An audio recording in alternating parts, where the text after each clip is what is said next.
Tomalo lelo kaya kaya lama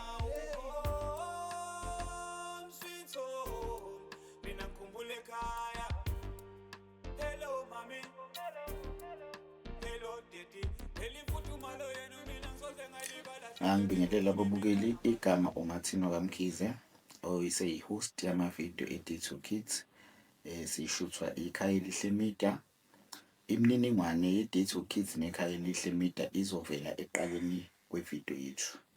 Sinesambeli sethu esiwumama wethu wasendaweni ozokhuluma noma ezovela ulwazi ngesigodi sangakithi ngoba isihloko sethu sanamuhla sithi isigodi sangakithi. Ma anginike ithuba uzazise babukele ukuthi ubani wakephi. Ngibonge ithuba, ngibingelele abalaleli. Igama nguThobile Zanele Mngomezulu. Angibonge. Sibonge mama. Isihloko sethu sanamuhla sithi isigodi sangakithi. Isigodi sangakithi kuthiwa seyithumbuthini. Umama ngicela mhlambe esipha ulwazi ukuthi kuze kuthiwa nje kuseyithumbuthini laqhamuka kanjani igama. Igama elithi ezithombothini lavela ngezihlahla eziningi ezikhona zeyithombothi. Kwase kuvela igama lokuthi kusezithombothini ngoba kunezihlahla eziningi zeyithombothi. Sibonge mama abaningi ke manje ama-2K asezokwazi engalokuthi awuyithombothini sokwazi ukuthi kuze kuthiwa nje seyithombothini ngoba kwakunezihlahla eziningi ezayitshalela endaweni noma ezaziyimelele endaweni zeyithombothi. Ake siye mhlambe kumbuzo wethu olandelayo. Kwakunjani ukukhula ezithombothini mama and yayinjani impilo ngama-80s nangama-90s? Impilo ngama-80s isikhula inhle sikhula. Besitheza sikhule sitheza nje kakhulu. Sibizana nje siyigenge yamantombazane sihambe siyotheza siguduze emahlathini ngoba impilo yethu bekukubasa phansi. Kuphekwa phansi ngamabhodo esiZulu. Sikhuleke sibasa yonke into ibiyenziwa eziko. Ngisho ukuthosa iqanda bekuthoswa phansi eziko. Bese ayina sifunda ezikoleni, izikole besifunda kuzo beziyibanga. Sihamba ngeenyawo zingakabikho izithuthi esezikhona manje. Sihamba ngeenyawo siye eMacekane primary school, sihambe siye eSomopo ngeenyawo sibuye. Masibuya sifanele senze imisebenzi njengamantombazane. Sihambe siyokha amanzi emfuleni kuwumthombo. Kungakabikho impompi, kungabikho amathanki. Sikha emthonjeni, sikha ngamabhakede. Siwalinde amanzi ephele, siwalinde akhuphuke. Sibuye sizokwenza imisebenzi emakhaya, sizopheka sibuye esikoleni. Sihambe ngezikhathi zokuthi kuthele indoni. Sihambe siyokha indoni nakhona kumnandi simemane siyigenge. Sihambe siyokha indoni phesheya lapha. Wakhile. Kuvuthwa amagwava, sihambe seyihosheni siyokha amagwava. Sihambe siyobhukuda simemane siwasha nasezibeni. Uthola ukuthi sizothatha iwashini emakhaya sithi siyowasha, siyafika siyawasha siyaqeda, emveni kwalokho kuyabhukudwa. Kunekwa khona ezihlahleni. Kunekwe khona ezihlahleni sihambe newashini isiyomile emakhaya. Impilo nje ibimnandi besingaboni okubi ngesikhathi esikhulu. Kahle nje uma mhlawumbe mangena emlonyeni wakhe impilo ibilula. Uma uthi uyabuka izinto zemvelo eziningi ezibezenzeka mhlambe ikona lokho okwenza ukuthi uma ubuka omama ngazi ukuthi baqinile kunale entsha cause manje ingane from grade R uthola igibela istaff izifika wa matric mayifika ekhaya futhi ayenza ilutho ampompi usendlini noma ithanki liseduze igcina ingane ingabi na omama yabona baqinile iminyaka nje lokho ikhulu ngoba okusho ukuthi umzimba wawusebenza and uma ubuka nokudla babekudla bechaza ukuthi amagwava yinto ukudla kwemvelo lokho kudingeka emzimbeni mhlawumbe mama uma ungaveza ukuthi impuphu yayimalini ngekhathi ufuna ukwazi kahle yonke into u25 kg okwakuthi ugogo ngekhathini wawumalini ngicabanga ukuthi mangikhumbula kahle impuphu i25 sasithenga ngo30 rand ngekhathi zethu sasithenge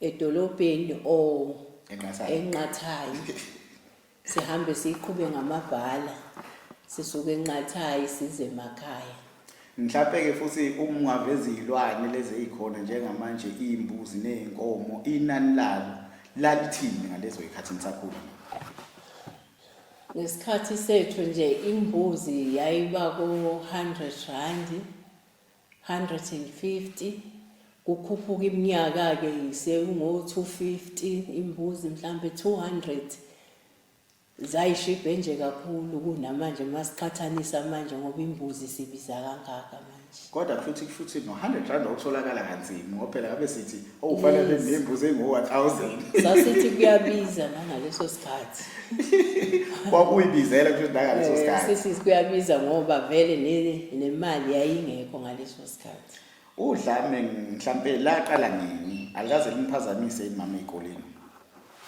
udlame laqala ngo1994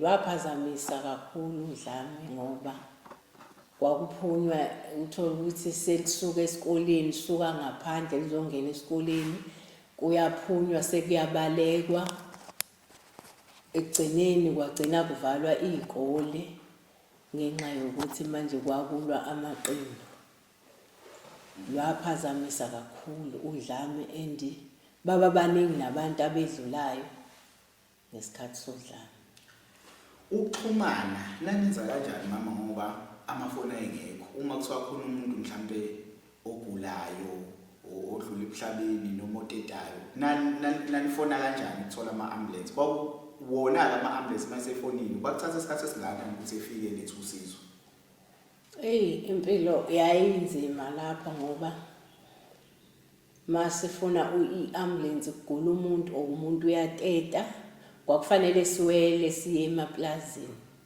ilapho kwakushayelwa khona i-ambulance ukuze ifike ebese i-ambulance kufanele nasihlangabeze nomuntu ogulayo ngoba yayingakhona ukungena emakhaya ngaphakathi ithe simthatha phesheya etiyeleni lapha ngaduze kwamaplaza okusho ukuthi umuntu mhlambe mayelimele edubulekile wayengagcina eshona wayegcina eshona ngoba usizo lwaliphuza ukufika thatha isikhathi eside ngoba phela vele into inobuhle bakhona nokubakhona kusho ukuthi ubuntu bakhona kuyisikhathi nakhula ngaso ukuthi cha kwangashesha ukuthola usizo uma nifuna ukuyosizakala mhlambe emtholampilo noma kwesiphi indawo ezikhandela esilungwini mhlambe masingadlulela kumbuzo olandelayo injani impilo mama ngokubona kwakho manje eThumbuthini impilo manje eThumbuthini yona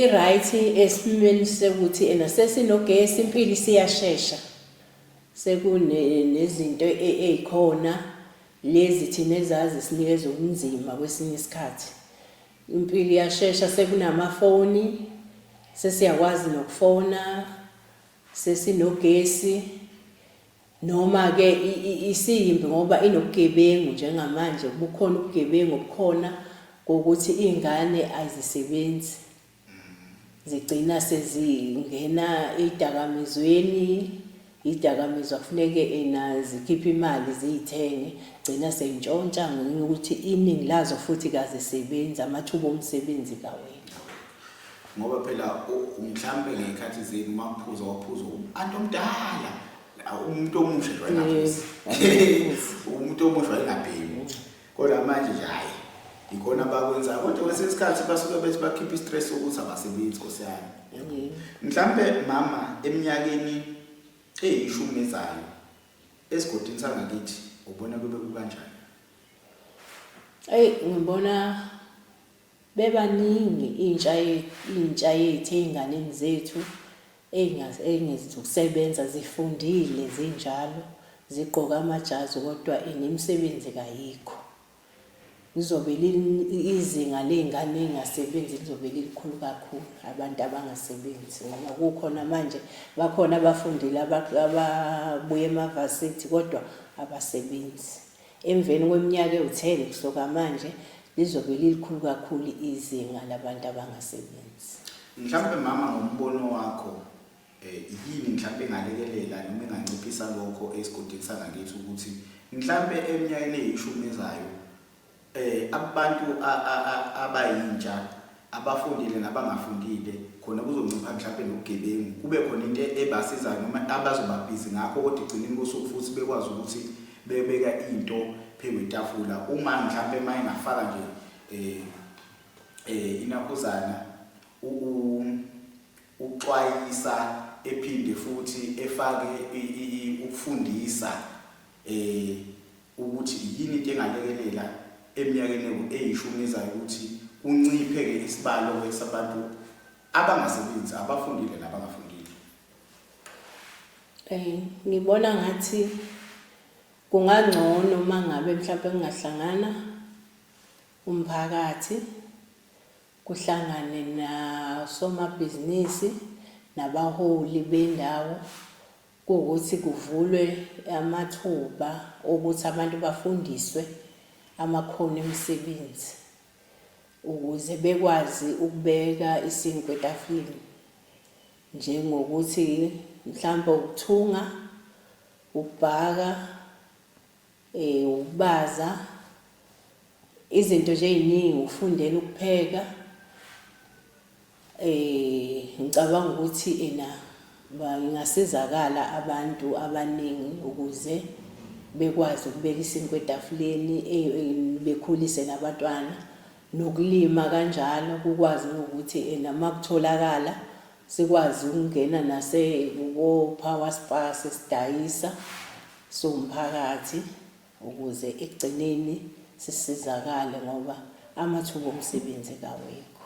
Ngingene nje kulomnye mama esigodini ngiyafisa ukuveza ukuthi bakhona abantu abakwazi ukwenza amakhono ezandla. Ukhona ubaba esimaziyo obazayo, bakhona omama benza amacansi, bakhona abathungayo, bakhona ababhakayo. Okusho ukuthi lo myalezo wakhe sithi umama kanxele noma exwayise noma eqhuqhumezele ngoba besiveze kanjalo ukuthi mhlawumbe mayibona umphakathi nane leadership yasemphakathini nanesigodi sokane mhlawumbe ingakwazi ukuthi ixhumane nabo labo bantu bamakhono ngoba akusikho ukuthi basazogcina kwezinye indawo sinabo vele esigodini bekwazi ukuqoqa leyo ntsha leyo ukuthi okay ofuna ukuthi ebhake nabo bakhona omama ababhakayo ofuna ukuthi baze bakhona obaba ababazayo bafuna ukwenza amacansi ukhona ngisho abakhanda amacarpets obaba benza amacarpets kungenziwa ngisho khona la singakakhanda indawo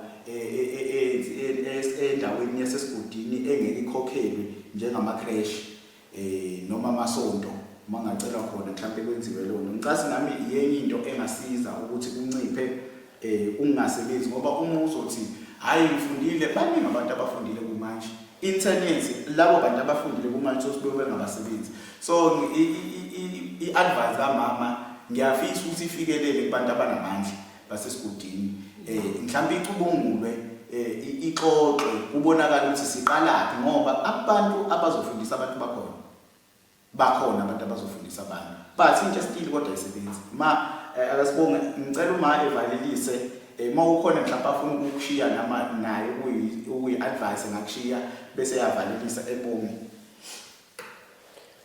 Ngibonge kubalaleli